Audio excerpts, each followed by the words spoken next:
Let's be honest. Mapping used to be a core skill in D&D. I know. Not an optional minigame, not flavor. If you didn't map, you got lost. You died, or worse, you walked in circles until the torch got it out. Tonight, we're going to look at how mapping works in BX, why modern players struggle with it, and how you, as the DM, can make it smooth, fast, and actually fun again. Mapping is literally the language the GM speaks when describing a dungeon. It reinforces exploration as the core loop. Resource, progress, risk, treasure. It's the original attention engine. Torches burn, time passes, wandering monsters loom. And honestly, it's a huge part of why old school dungeons feel like places, not movie sets. Mapping isn't some grognard affection, it's the skeleton that holds the dungeon together. So, I've got 3 modes of mapping to introduce you. I'm not going to tell you to use them all. Use what works best in your group, your table, your situation.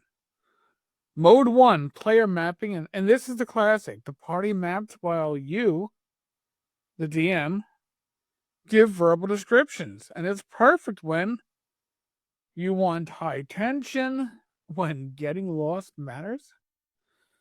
Resource management is front and center, and the dungeon is weird, looping, sloping, tricksy type of stuff. This is the pure BX experience.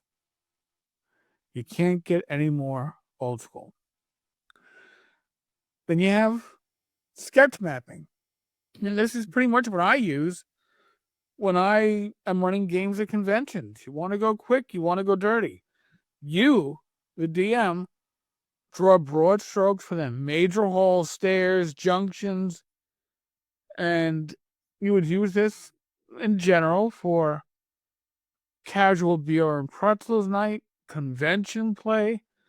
The group isn't into precision. Some groups just aren't into that detail. And they want exploration without bookkeeping. It keeps the vibe without slowing down the game. And then you have abstract mapping. Room to room, node based DM descriptions. You use this when, I don't know, the dungeon is ultra simple. I don't know, 6, 8 rooms maybe? Or the group flat out hates mapping. It's still BX, but it's lighter. You got a room, a line connecting room to room. You're not going for detail. Not every session has to be Gygaxian orienteering. Use the tool that fits the table. So, here's the rhythm, in my opinion, that makes mapping smooth, fast, and gameable. Start with the shape. 20 by 30 room, long wall to your left. Then exits. 1 door north, archway to the east. Then elevation. And many of these rooms won't have a change in that sloping, but floor slopes down 2 feet toward the east wall. Just as a side note, if you are playing in Katma, Castle of the Mad Archmage, you have sloping hallways. And one standout detail, not 5, not a paragraph, one single hook. Smash statue in the corner.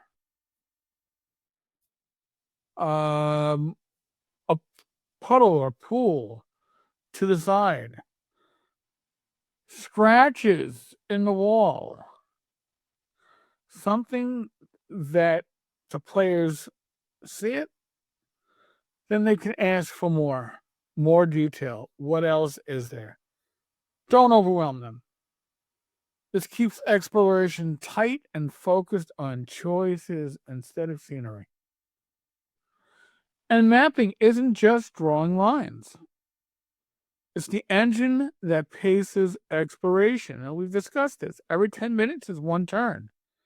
One turn equals a chance for wandering monsters. Torches last 6 turns. Lanterns last 24 turns. 1 hour, 4 hours. Mapping keeps the players honest. Do we push deeper or turn back before the torches give out? That's the heart of old school suspense. Now, here's where the magic happens. What do you do as a DM with your map? Here's a technique you might want to try. It doesn't work for everybody. Some people are not going to be comfortable with this, but you can try it. Print your map out without the doors. I know. Players earn the doors by exploring. You're printing a map for yourself. You're not handing it to the players. So why are you removing the doors? So you avoid accidentally revealing information you shouldn't. It keeps your intention on describing only what they can observe. And it turns every door into something discovered through player action. Listening, searching stonework, checking around corners, peering down the hall, poking around debris. When they actually find a door, you just draw it back on your DM map with a quick pen mark. Now, yes, you'll need 2 maps. I know. But it's clean, it's simple, and reinforces the core OSR principle. Information is earned. It's never assumed. And again, it might not work for all. Might be too much work. Small dungeons, this might be fine. Big ones, might be too much. Keep a highlighter for circuits to revisit. Now, I'll explain this. When a party successfully maps or traverses a major loop, like a circular hallway, a branching corridor that reconnects, a double back, highlight it on your DM map. Why?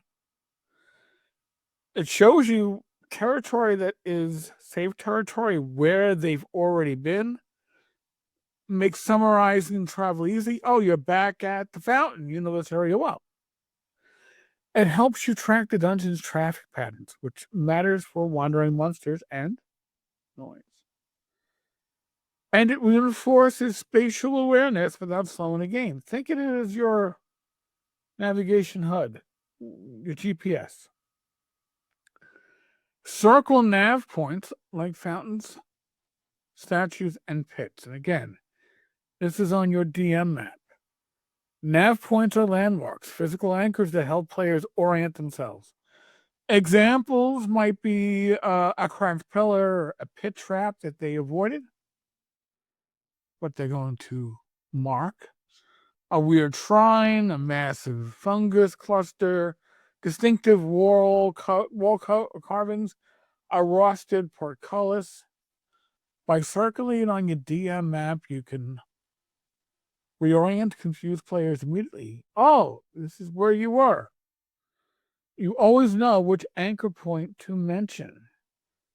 You speed up recap when they backtrack or, God forbid, panic run. Right?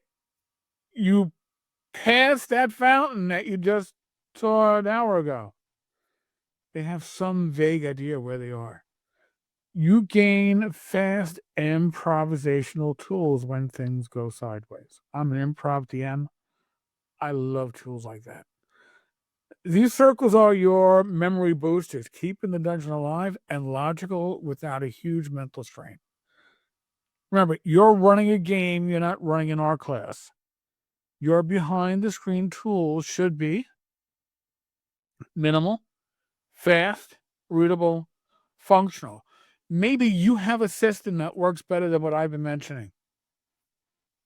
Use it. But you should have some system that allows you to recall where the party has been.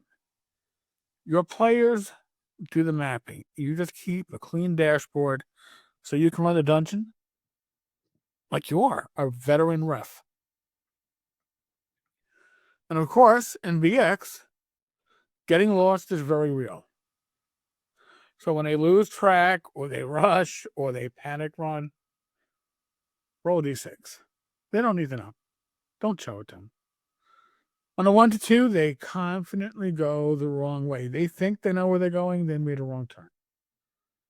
On a 3 or 4, give them the opportunity to hesitate and reorientate.